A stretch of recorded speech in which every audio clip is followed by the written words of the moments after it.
to use the rest of my time for a moment of silence in response to Moms for Liberty, who I think a few of you guys have already left, so it must not be that important to be here, who quoted Adolf Hitler yesterday in their newsletter, stating that he who controls the youth controls the world. Disgusting. Moment of silence to think about what that means today.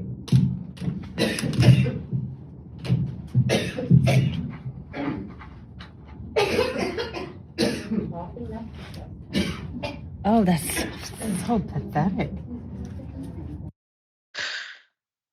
The Hamilton County, Indiana chapter of Moms for Liberty, or as I've been calling it, Moms for Hitler, which is a national right-wing organization, has come under scrutiny for including a Hitler quote in their most recent newsletter.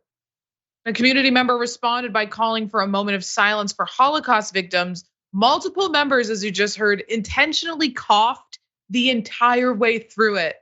And then the most insane part of the story is that when he asks the room to be respectful, he's escorted out by police officers.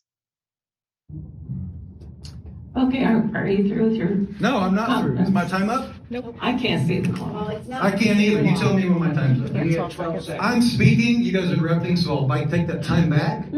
Please don't address me like you're asking me not to address you. Can you please go ahead with your comment and then take your It's seat? a moment of silence. I'm gonna need an extra 30 minutes because I keep being interrupted. Okay. 30 Can you seconds. please take your seat?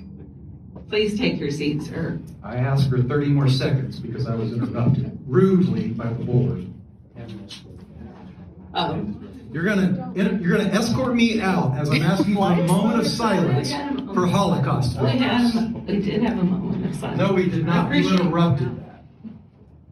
Okay, Officer Cunningham, can you please escort this gentleman out?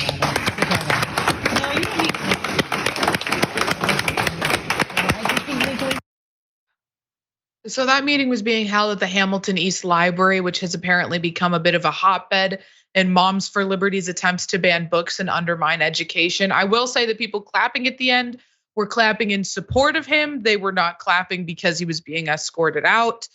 So at least there was some support for what he was trying to do in that meeting. But as I mentioned at the beginning of the story, they used a Hitler quote in their most recent newsletter, and that's what he was trying to raise awareness of and push back against. So here's the quote. He alone who owns the youth gains the future. Adolf Hitler. It's not even as though they just put a quote out and there was no name attached to it and people were like, I know who said that. It was freaking Hitler. No, they put his name on it. They knew exactly who they were quoting and they quoted him favorably.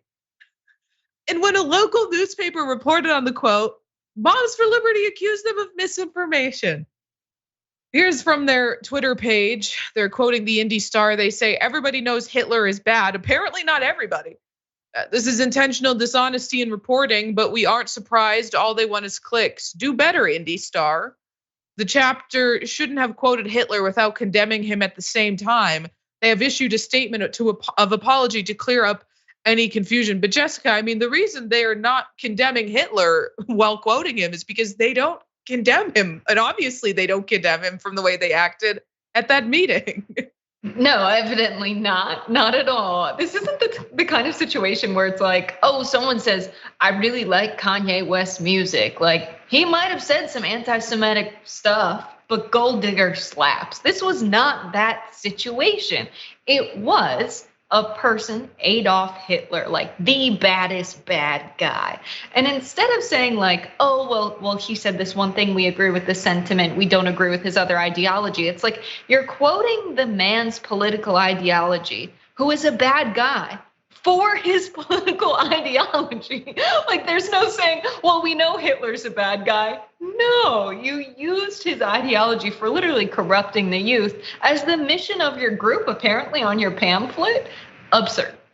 Right. And, for anyone who's unfamiliar, let's get into the background of Moms for Liberty just a little bit. So it's an anti-government organization that's founded by current and former Florida school board members, which, that should concern you about the state of education in the state of Florida. Now, the Southern Poverty Law Center has designated them a hate group. We have this from their website.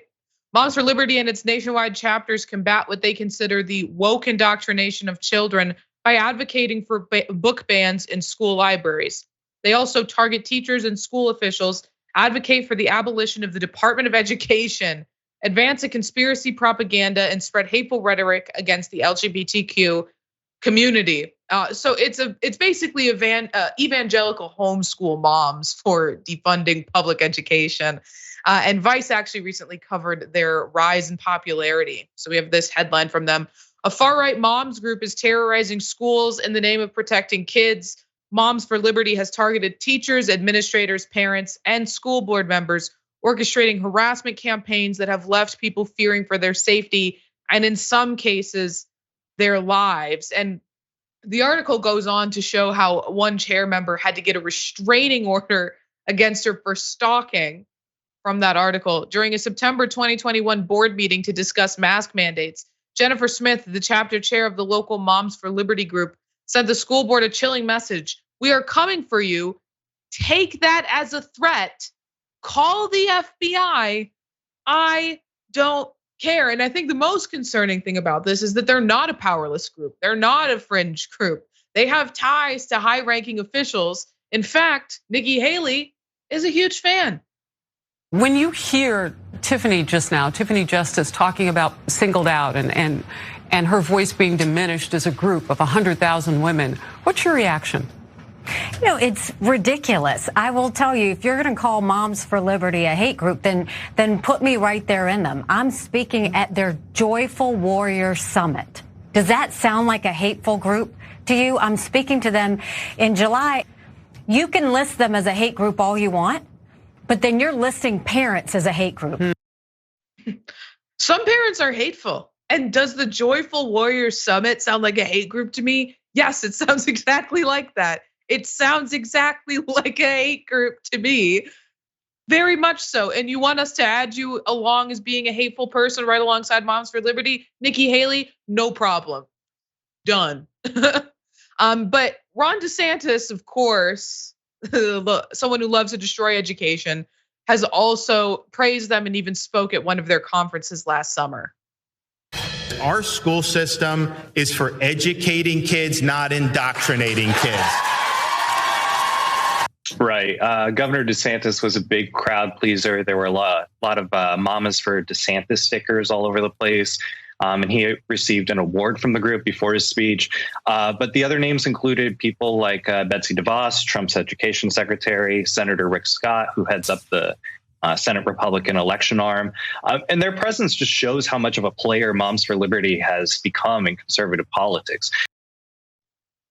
And just more evidence of the big player it is in conservative politics is that DeSantis's newly appointed college trustee and the inventor of the CRT panic, Chris Rufo, defended their use of a Hitler quote in this tweet. So first you have cult fan James Lindsay, who says, Moms for Liberty struggle session in progress. It's Operation Moms for Liberty derangement syndrome. Christopher Rufo replies, they'll weather it. Just need to stay focused, disciplined, and optimistic in their fascism. Jessica, I mean, these are, concerning and strategic attacks on public education in this country. This is not just, oh my God, they used a Hitler quote in their newspaper, which is awful in and of its own right. But I mean, they are literally systemically attacking our public education system.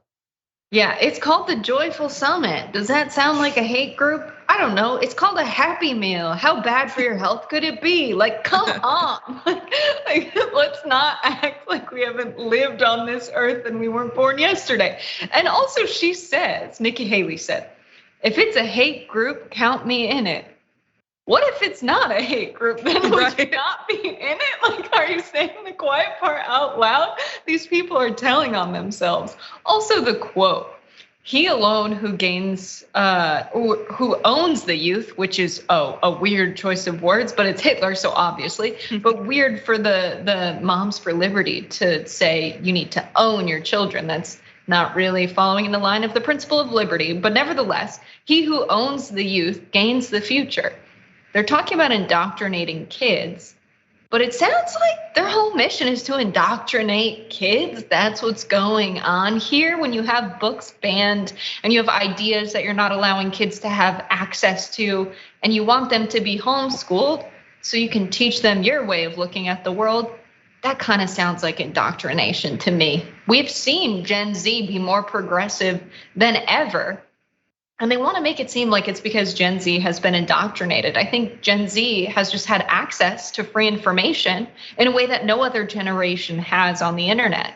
Is there misinformation online? Yes. But is there a lot of good information and facts online? Absolutely. They just want to be able to filter out which facts their kids can read. And that's indoctrination. It's very simple. It's clear that their mission is to live in a fascist country, and they know that they have to start when their kids are young.